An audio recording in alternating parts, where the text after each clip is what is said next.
All right. We're sitting here with ASC head baseball coach Nick Callini. Nick, we're about to kick off the 2012 season.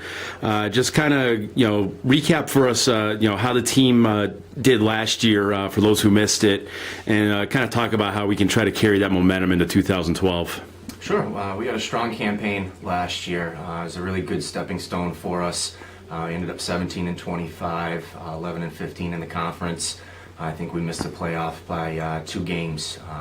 And it's certainly the best we've done during my tenure, and it's been a building process and one that we're really expecting to take to the next level this year. And I think that's that confidence that we got from last year, some big wins during the season that put us in that position, and that feeling of playing meaningful games at the end of the season certainly brought our guys into camp this fall with a new direction.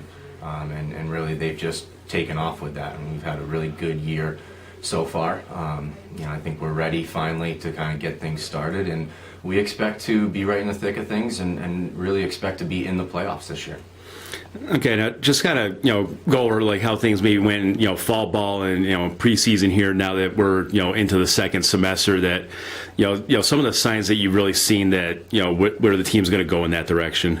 I think the fall, we came out and really guys were ready to work, and we had a consistent practices is really the thing that we've been preaching all year long. And I really feel like we can be consistent in practice, we'll be able to be consistent in games. And we went out this fall and took those practices and were able to input them into the games. And really we're competitive in all our games. We didn't keep score in the fall games, but I believe we won all of our games that we were out. And we did what we were supposed to do. And we played a variety of teams.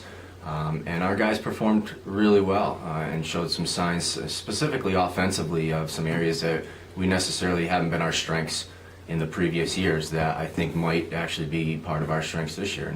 And they took that and went right into our second phase of our season and our 6-on-1s, and really just took our mechanics and kind of built onto those. And we've gotten a lot stronger as a team. Our lifting program has gone well, and that brought us right into our winter break, and that's taken us right into our preseason. And our preseason got off to a slow start. I think we kind of had to get our guys that edge back a little bit, and I think when those polls came out and we were picked to finish 8th, I think that was a little bit of a wake-up call that we really haven't achieved anything yet. We haven't made the playoffs yet, and we still had to kind of play with that chip on our shoulder and work at it. And really, if we wanted to get in that playoffs, we got to go get it. It's not just going to fall at our feet. We play in a premier conference, so it's going to be tough, but we definitely feel like we're capable and will be in the playoffs.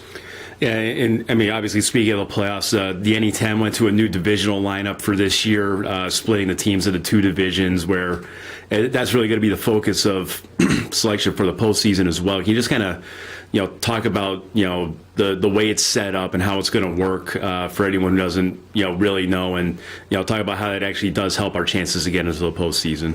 We broke into 2 divisions, 2 8-team divisions, Southwest and Northeast, and that was primarily due to Lemoyne and St. Michael's joining our conference and putting us into 16 teams.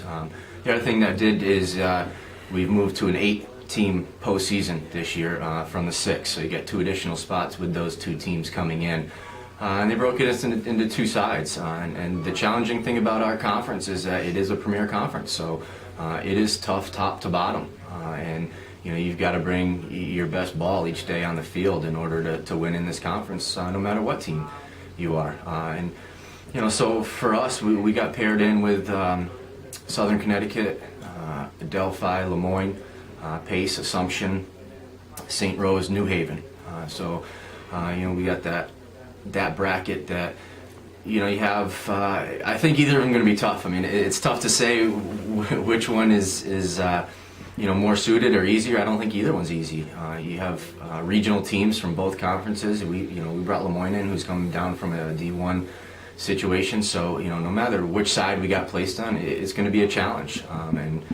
The other big difference this year is that everything is a playing game. So last couple of years, the top 2 seeds have gotten automatic bids into the 2-team or to the double elimination tournament, and this year, within your division, 1 will play 4 and 2 will play 3, and those 2 winners will then move on to a 4-team double elimination. So the emphasis on winning or being the top two teams in the conference may not necessarily be there, because you're still going to have to win a one game playoff to get to that double elimination tournament. All right, if there's a couple guys that you could just kind of single out, I mean, kind of, who are you looking to kind of lead this group to get us to the postseason? We returned two all-conference players, Chris Amade at short and Kyle McNiff in right field. We're both third-team all-conference, so naturally we're looking for them to progress and hopefully be first or second-team guys this year. Cam McDonald was on the all-rookie team, and I think you're going to see really great things out of him. I think those are the core group that will really lead us. Dave Clark's another guy that we have high hopes for.